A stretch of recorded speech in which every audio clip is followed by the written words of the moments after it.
Hello friends, welcome to concept mutual funds के एक और सेक्शन में आपका स्वागत है।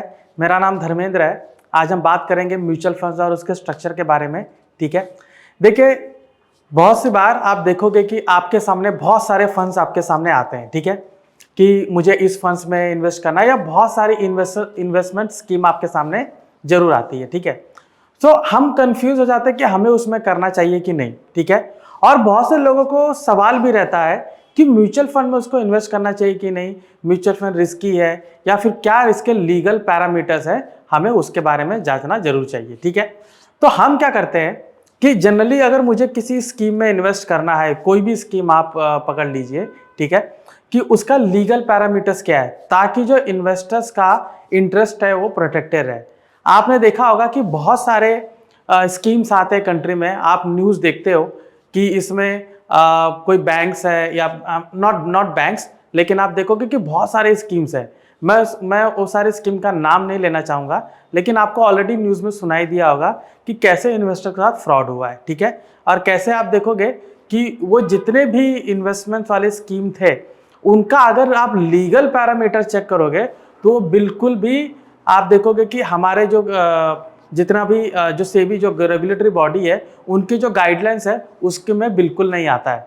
ठीक है, तो आपको जब भी आप इन्वेस्ट करते हो तो आपको ये गाइडलाइंस देखना बहुत जरूरी होता है, क्योंकि आप एक अमाउंट एक लंबे समय के लिए आप उसमें इन्वेस्ट करना चाहते हो, राइट। तो आपको लीगल पैरामीटर्स देखना बहुत जरूरी है, उसका स्ट्रक्चर जानना जरूरी है कि ये किस तरीके से काम करता है, क्योंकि बहुत सारे स्कीम्स मार्केट में आपको दिखेंगे, बहुत सारा आपको इन्वेस्टमेंट ल्यूक्रेटिव इन्वेस्टमेंट अपॉर्चुनिटी आपको मिलेगी, लेकिन बगैर उसका स्ट्रक्चर जाने उसमें इन्वेस्ट करना पूरे तरीके से खतरा रहता है। ठीक है, तो जानेंगे कि स्ट्रक्चर किस तरीके से काम करता है और म्यूचुअल फंड किस तरीके से आपको इन बोगस स्कीम से बचाता है। तो आप देखोगे कि म्यूचुअल फंड का स्ट्रक्चर क्या है। ठीक है, तो चलिए चलते हैं। मैंने कुछ पॉइंटर्स तैयार किए हैं। ठीक है, ये स्ट्रक्चर्स है। ठीक है, अभी आप देखोगे कि म्यूचुअल फंड्स एक्चुअली होता क्या है।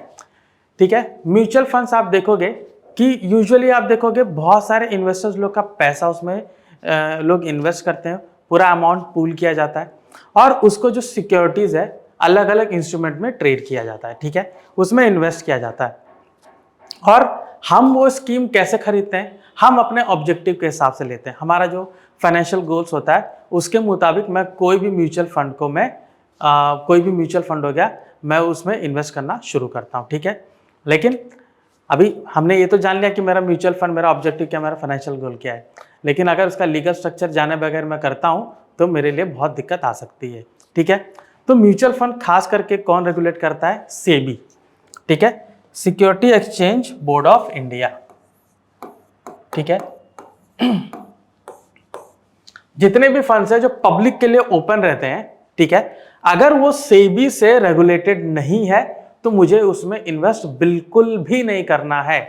टोटली स्टॉप कर दीजिए, उसको मना कर दीजिए। आप उसको रिपोर्ट भी कर सकते हो। ठीक है, तो अगर कोई भी फंड्स जो रहता है जो पब्लिक के लिए अवेलेबल है कि पब्लिकली ट्रेडेड फंड है, तो आप उसमें देखोगे कि अगर उसका जो भी लीगल स्ट्रक्चर है वो अगर सेबी गाइडलाइंस के मुताबिक नहीं है और सेबी रेगुलेटेड नहीं है तो हमें उसमें इन्वेस्ट नहीं करना चाहिए। आरबीआई भी देखिए, आरबीआई सेबी दोनों गाइडलाइंस करते हैं। अभी आरबीआई ने अगर बोला कि ये फाइनेंशियल इंस्टीट्यूशन आप इसमें इन्वेस्ट मत करिए, जैसे बैंक्स है, बैंक को वो हमेशा रेगुलेट करते रहते हैं, इसलिए जो हमारा पैसा बैंक में बचा रहता है। उसी तरीके से जब सिक्योरिटीज की बारी आती है, फाइनेंशियल इंस्ट्रूमेंट्स की बारी आती है, तो उसके लिए हमारे पास जो रेगुलेटरी बॉडी है उसका नाम है सेबी, जो कि उनको पूरी तरीके से अपने एक लीगल ढांचे के तहत उसको स्क्रूटिनी करते, उसको हम ये कहेंगे उसको देखरेख करती है और जब भी कुछ लूप होल्स दिखते हैं वहाँ पर वो उनको फिलअप करने की कोशिश करती है, वहाँ पर जो भी लीगल एक्शन है वो लीगल एक्शन उनके खिलाफ लेने की कोशिश करते हैं। ठीक है, तो चलिए देखते हैं कि ये स्ट्रक्चर क्या है। पहला तो म्यूचुअल फंड एक ट्रस्ट है। ठीक है, एक ट्रस्ट। अभी मैं ये कहूँ कि ट्रस्ट क्या होता है, एक पूरी बॉडी रहती है। ठीक है, पूरी एक बॉडी रहता है कि ये ट्रस्ट है, ये लोग इसमें चलाते हैं। ठीक है, ये ट्रस्ट को कौन गवर्न करता है? ऑब्वियसली जो हमने देखा, सेबी। ठीक है, तो मतलब मैं ये कहूँगा कि कोई पर्टिकुलर लीगल ओनर नहीं रहता कि पूरा पैसा ले ले। ठीक है, तो ये लोग क्या मैनेज करते हैं। ठीक है। तो इसलिए एक ये ट्रस्ट है जहां पे पैसा आता है और वो लोग अपने जो प्रोफेशनल होते हैं, जो इसमें फंड मैनेजर्स होते हैं, उनके तहत इसको इन्वेस्टमेंट स्टार्ट करते हैं, ठीक है। तो ये एक ट्रस्ट है, ठीक है। दूसरा, ये पैसा कैसे स्टार्ट करते हैं तो देखोगे, ये हमेशा जो पैसा रेस करते हैं sale of units to the public, ठीक है, sale of units to the public. अभी जब भी पब्लिक को ये कुछ बेचते हैं, ठीक है, तो पब्लिक के पास यूनिट्स होता है, राइट। आप अपना म्यूचुअल फंड जब भी ओपन करेंगे, आप परचेज कर रहे हो, आप उसमें पैसा लगा रहे हो, राइट, उन्होंने बेचा, तो उसमें जो यूनिट्स होता है, आप देखोगे यूनिट्स बढ़ते रहते हैं और वो यूनिट्स की वैल्यू भी बढ़ती है, ठीक है। आप देखोगे जो mutual fund day to day base पे वो कैलकुलेट करते हैं, नेट एसेट वैल्यू है, एनएवी आपको पता चलता है, ठीक है। उसमें हमने देखा कि open ended scheme, close ended scheme दोनों थे, ठीक है। हमने देखा कि अपने एक वीडियो में कि कैसे ये जो open ended scheme, close ended scheme काम करते हैं। क्लोज एंडेड स्कीम आपने देखा होगा कि वो एक्सचेंज पर भी लिस्ट होता है, जहां पर मैं उसे ट्रेड कर सकता हूं। तो जो भी लीगल दायरे में, जो भी फंड्स लीगल दायरे में काम करता है, वो इसी तरीके से करता है, ठीक है। आपका उसमें ट्रस्टी होगा, ये सेबी रेगुलेटेड होगा, गाइडलाइंस वही तैयार करेगी, ठीक है। कुछ गाइडलाइंस होते हैं, उसी के तहत ट्रस्टी फॉर्म किया जाता है, ठीक है। और पैसा इसी की तरह वो लोग यूज करते हैं, ठीक है। अभी आता है इंस्ट्रूमेंट, ठीक है। अभी ये कोई ऐसा स्कीम तो नहीं है कि किसी जगह भी पैसा लगा लीजिए, यहाँ पर मान लीजिए कोई उन्होंने बहुत बड़ी वो जमीन खरीद ली, नहीं यहाँ पर कुछ जाके कुछ और खरीद लिया जिसकी कोई वैल्यू नहीं, या फिर कहीं पर भी इन्वेस्ट कर दिया, ऐसा कुछ नहीं होता है। ये वही इंस्ट्रूमेंट खरीदेगी जो सेबी परमिट करती है, ठीक है। सेबी परमिट क्या करेगी? इक्विटी,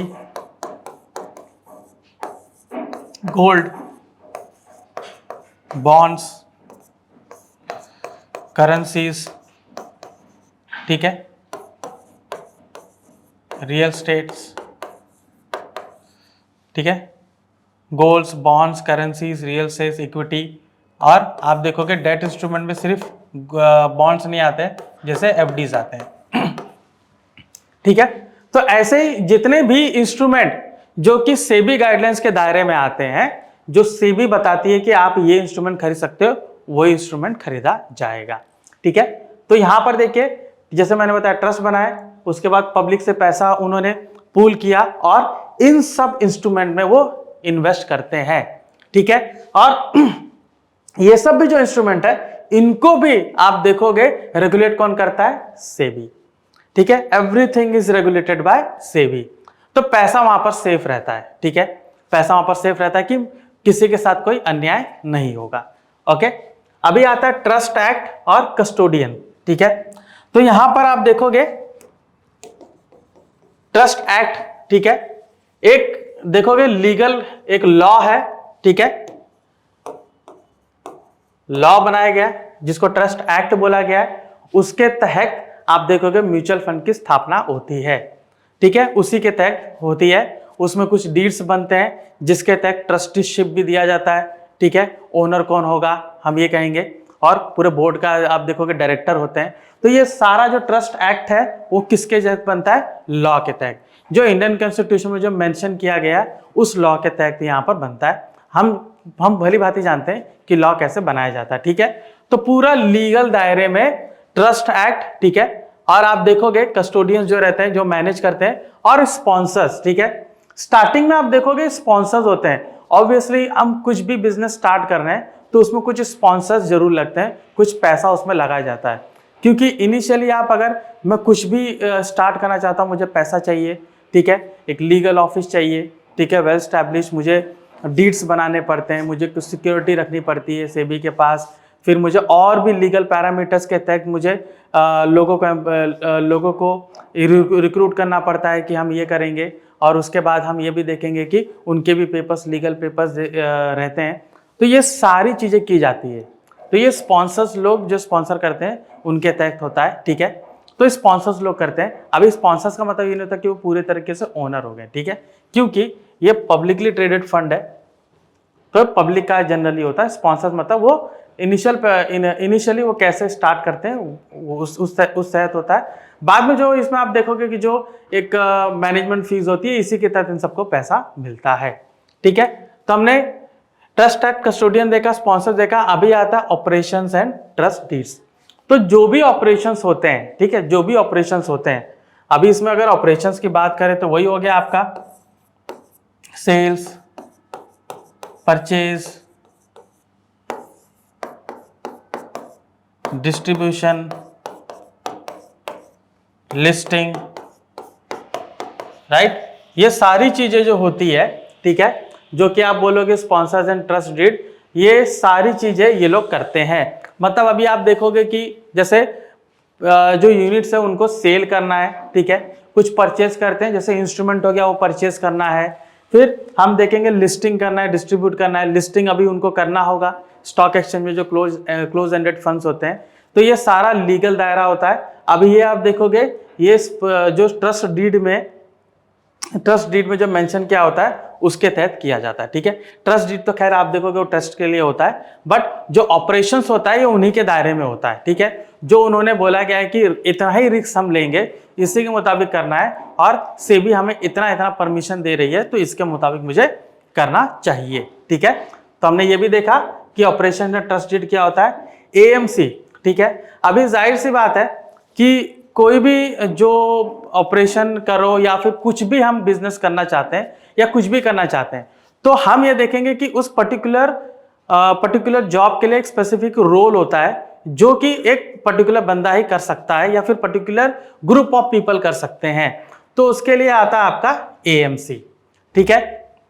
एएमसी अभी जो एसेट मैनेजमेंट होता है, ठीक है, इसमें प्रोफेशनल्स होते हैं, फंड मैनेजर्स होते हैं, ट्रेडर्स होते हैं, बहुत सारे फाइनेंशियल एक्सपर्ट्स होते हैं जो ये सारी चीजें करते हैं, वो सारा चीज इसमें मैनेज करते हैं कि कौन सा एसेट परचेज करना है, कौन सा एसेट सेल करना है, रिस्ट्रक्चर करना है। ऑफ कोर्स जो भी पोर्टफोलियो बनता है पब्लिक के लिए, मतलब जो इन्वेस्टर्स इन्वेस्ट कर रहे हैं, ये सारी यूनिट्स परचेज की जा रही है, बेची जा रही है, तो इसमें पोर्टफोलियो को रिस्ट्रक्चर भी किया जाता है। मार्केट डायनेमिक होता है, हम सबको पता है, जितने भी इंस्ट्रूमेंट है, करेंसी, स्टॉक्स, बॉन्ड्स, ठीक है, gold, commodities, everything that changes as per the time, ठीक है, टाइम के मुताबिक चेंज होता है, कंडीशन के मुताबिक चेंज होता है, जो सिनेरियो चल रहा है उसके मुताबिक चेंज होता है। तो यहां पर क्या होगा, जो एसेट मैनेजमेंट कंपनीज है उसमें जो प्रोफेशनल्स हैं ये पोर्टफोलियो रिस्ट्रक्चर करते हैं, ठीक है, पूरा रिस्ट्रक्चर करते हैं, ठीक है। फिर आप देखोगे RTA, trustee, board of trustee, जो हमने पहले मैंने आपको बताया बोर्ड ऑफ ट्रस्टीज क्या होते हैं, ठीक है।